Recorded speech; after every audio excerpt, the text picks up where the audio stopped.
చాలా మంది ఎదురు చూస్తూ ఉంటారు మీ ఇంటర్వ్యూ కోసం.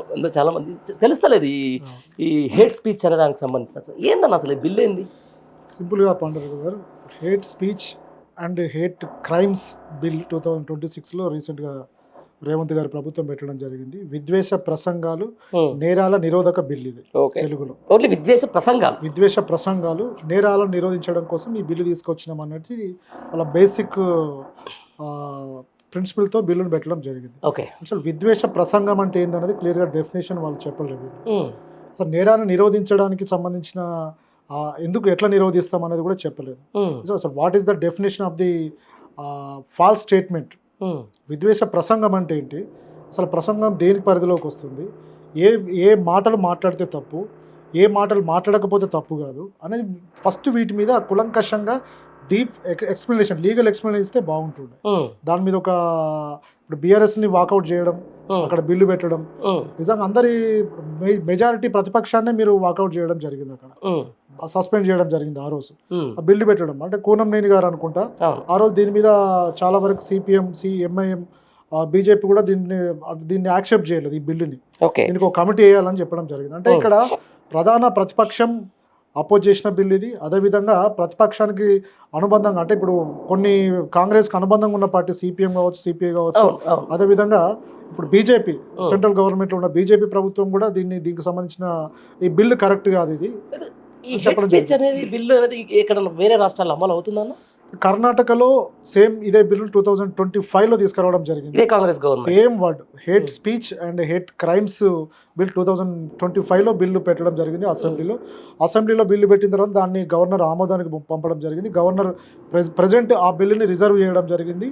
ఆ రాష్ట్రపతి యొక్క పర్మిషన్ కోసం, ఆమోదం కోసం ఆయన వెయిట్ చేయడం జరిగింది. దాదాపు 1 year నుంచి కర్ణాటకలో రిజర్వ్లో ఉన్నది బిల్లు. రైట్. మామూలుగా ప్రతిపక్షాలు, అధికార పక్షాలు అంటూ ఉంటాయి. ఈ హేట్ స్పీచ్ బిల్ వల్ల వచ్చే ప్రమాదాల గురించి మనం కూలంకషంగా చర్చించుకోవాల్సిన అవసరం ఉంటుంది. అంటే ఏంటంటే ఇప్పుడు సోషల్ మీడియా విపరీతంగా జనంలోకి వెళ్తున్నటువంటి సందర్భం. ఇక టీవీల ముందు కూర్చొని చూసి డిబేట్లు చూసేంత పరిస్థితి లేదు ఈరోజు. ఒక 30 seconds 40 secondsలోనే ఏదో ఒకటి చెప్పేసి నువ్వు చెప్పాల్సిన విషయం అంతా చెప్పాల్సి ఏదో గట్టిగా నువ్వు ఖండించాల్సి వస్తుంది ఒక అంశానికి సంబంధించి. ఏ పరిధిలోకి వస్తుంది ఇప్పుడు ఈ హేట్ స్పీచ్? అంటే ఇప్పుడు సపోజ్ ప్రభుత్వాన్ని విమర్శిస్తే హేట్ స్పీచ్ కిందకి వస్తుందా? మంచి క్వశ్చన్. అయితే ఇక్కడ ఈ బిల్లు ప్రకారం అంటే విద్వేష ప్రసంగాల బిల్లు ఇది, అంటే హేట్ స్పీచ్ బిల్లు ప్రకారం ప్రభుత్వాన్ని శాంతి భద్రతలకు విఘాతం కలిగించడం కావచ్చు, ప్రభుత్వాన్ని సమస్యను ప్రశ్నించడం, ప్రభుత్వానికి విఘాతం కలిగించే మాటలు మాట్లాడడం ఈ బిల్లు ప్రకారం శిక్షార్హమైన నేరం. 7 సంవత్సరాల నుంచి 10 సంవత్సరాలకు శిక్ష చేయవచ్చు, నాన్ బెయిలబుల్ కేసులు పెట్టవచ్చు, ఇమీడియట్గా అరెస్ట్ చేయవచ్చు, రిమాండ్ చేయవచ్చు. పోలీసులకు పూర్తి రైట్స్ ఇవ్వడం జరిగింది. అదే విధంగా అప్పుడు యూపీఏ ప్రభుత్వం ఇన్ఫర్మేషన్ టెక్నాలజీ యాక్ట్ తీసుకురావడం జరిగింది 2009లో. ఇదే కాంగ్రెస్ ప్రభుత్వం ఇన్ఫర్మేషన్ టెక్నాలజీ యాక్ట్ ప్రకారం ప్రభుత్వం, ఏ ప్రభుత్వం అయినా, అది టీఆర్ఎస్ కావచ్చు, బీజేపీ కావచ్చు, కాంగ్రెస్ కావచ్చు, ప్రభుత్వాన్ని ప్రశ్నించడం అనేది తప్పు కాదు. ప్రభుత్వం తప్పు చేస్తుంటే ప్రశ్నించడం తప్పు కాదు అనేది ఇన్ఫర్మేషన్ టెక్నాలజీ. అలాంటి ప్రశ్నలు లేవలెత్తినప్పుడు కేసులు పెట్టడం అనేది తప్పు అని చెప్పి ఇన్ఫర్మేషన్ టెక్నాలజీ యాక్ట్ అనేది క్లియర్గా చెప్తుంది. దానికి సంబంధించిన సుప్రీంకోర్టు జడ్జిమెంట్స్ క్లియర్గా చెప్పడం జరిగింది. ప్రభుత్వాన్ని ప్రశ్నించే వ్యక్తుల మీద సోషల్ మీడియా వారియర్స్ కావచ్చు, జర్నలిస్టులు కావచ్చు, టీవీ ప్రతినిధులు కావచ్చు, టీవీ జర్నలిస్టులు కావచ్చు, సామాన్య ప్రజానికం కావచ్చు, సోషల్ వర్కర్స్ కావచ్చు, ఎవరు ప్రశ్నించినా వాళ్ళ మీద కేసులు పెట్టొద్దు. ఒకవేళ కేసులు పెడితే ఆ కేసులని కోర్టులు కూడా కన్సిడర్ చేయవద్దు, అవసరం పడితే క్వాజ్ చేయండి అని చెప్పి సుప్రీంకోర్టు జడ్జిమెంట్స్ ఉన్నారు.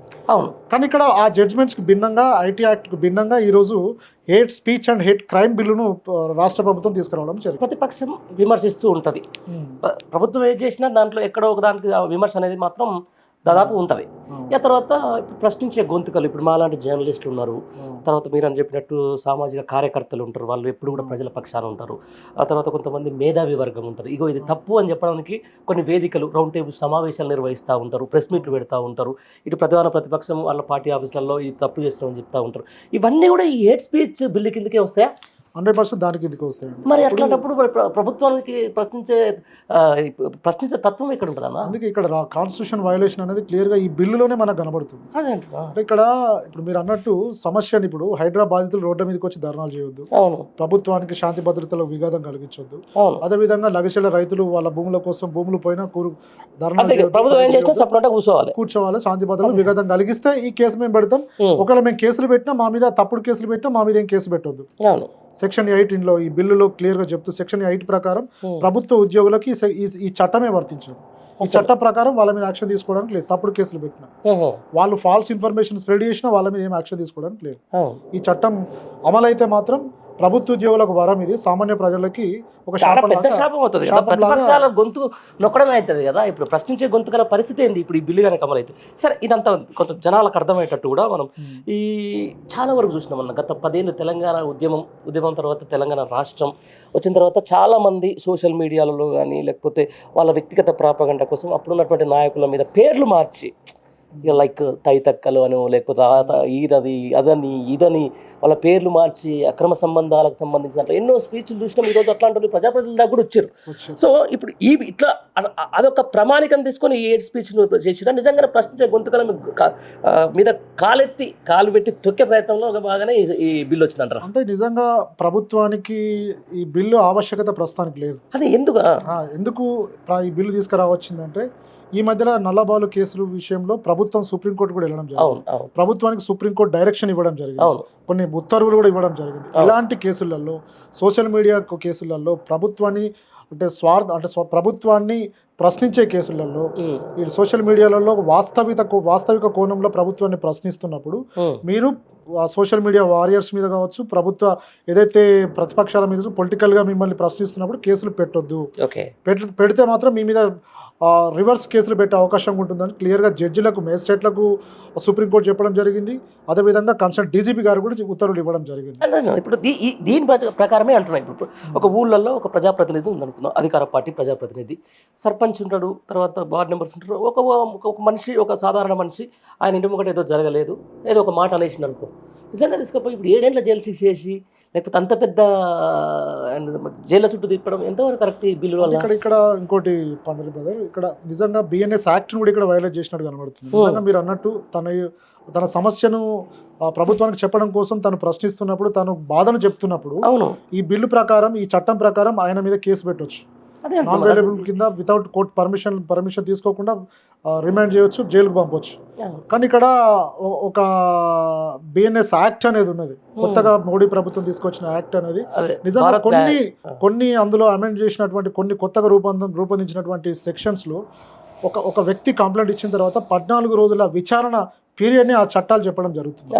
నిజంగా ఆ చట్టాన్ని, బిఎన్ఎస్ యాక్ట్ని కూడా ఈ చట్టం వైలేట్ చేసినట్టు మనకు కనబడుతుంది. అప్పుడు ఏం చేయాలి? అక్కడ అమెండ్ చేయాలి.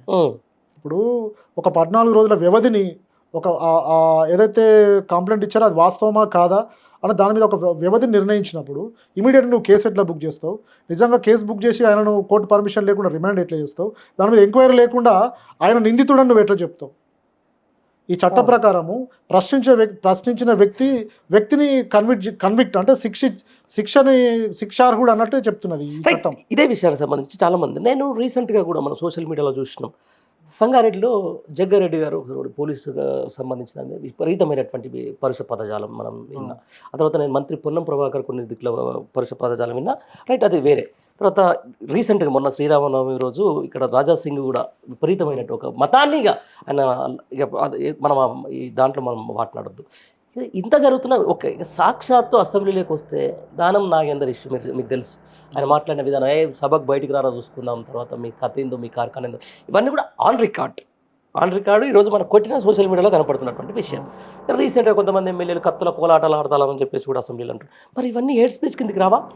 నిజంగా అండి, హేట్ స్పీచ్ కింద ఇవన్నీ వస్తే హేట్ స్పీచ్ యాక్ట్ ప్రకారం వాళ్ళ మీద స్పీకర్ గారే, వాళ్ళ ఓఎస్డీ కావచ్చు, స్పీకర్ గారే కంప్లైంట్ ఇచ్చి వాళ్ళ మీద యాక్షన్ తీసుకోవచ్చు. కమిటీ అనేది ఒకటి ఉన్నది.